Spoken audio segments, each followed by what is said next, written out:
एक तू सच्चा तेरा नाम सच्चा अनंत पृष्ठ 636। सतपुरुष बाबा फुलसंदे वाले कहते हैं, हे परमेश्वर, मेरे प्राणों में तो तुम ही तुम थे। हे परमेश्वर, तू चाहे जिसे देवता और चाहे जिसे असुर बना देता है। हे परमेश्वर, पेड़ों पर बैठे पंछी जाने क्या क्या गीत गाते हैं। शाश्वत सत्ता तो एकमात्र तेरी ही है। सदा अमृत धार सा बहता रहने वाला शाश्वत और सनातन झरना तो एकमात्र हे प्रभु तू ही है। जहां तेरे किनारे देवता तेरी स्तुति करते और तेरे अमृत आलोक और उजाले का पान करते हैं। पराई स्त्री को माता, पराए धन को मट्टी और सब प्राणियों को अपने आत्मा में समान देखने वाला ही ज्ञानी है।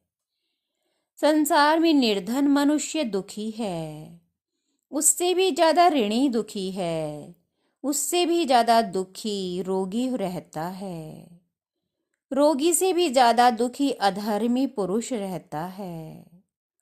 उसके दिल में पाप की अग्नि कभी बुझती नहीं। हे परमेश्वर, पापों की अग्नि कभी हमारा स्पर्श ना करे।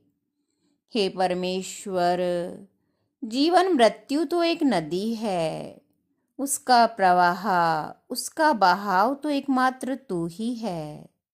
हे परमेश्वर, तेरे नाम को जप के अशुद्ध आत्मा वाले भी महापवित्र और दिव्य आत्मा वाले बन जाते हैं। वह स्वर्ग के फूलों की तरह से धरती आकाश में महकता है। स्वर्ग में और पाताल में जो बीत गया है उसका शोक न करना चाहिए। जो भविष्य के आवरण में छुपा है उसकी चिंता नहीं करनी चाहिए। वर्तमान में अपने कर्तव्य को पहचानना ही उत्तम पुरुषों का काम है। इस जन्म के महत्व को जानकर हम इसकी अवहेलना ना करें। हे परमेश्वर, हमारा जन्म तुम्हारी पूजा बने और अंत तक पूजा ही बना रहे। हे परमेश्वर, तू उनकी प्रार्थना सुनना जो तेरी आराधना करते हैं, जो मेरी शिक्षा को मानते हैं, जो मेरे सेवक हैं, जो मेरे उपदेश के अनुसार चलते हैं, चाहे वे मुझसे हजारों मील दूर हैं। और वे मेरे सेवक नहीं जो मेरे उपदेश के अनुसार नहीं चलते, चाहे रात दिन वे मेरे संग रहें और चाहे मेरी छाती पर चढ़े रहें, उनसे मेरा कोई वास्ता नहीं।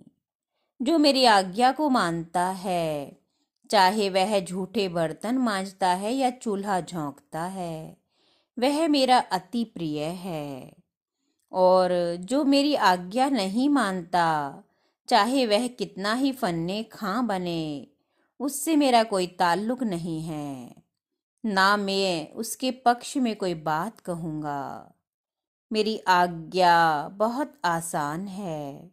एक परमेश्वर की आराधना करो, झूठ मत बोलो, किसी का अनादर मत करो। हे परमेश्वर, जो इतना करे उसे तू बख्श देना। एक तू सच्चा तेरा नाम सच्चा।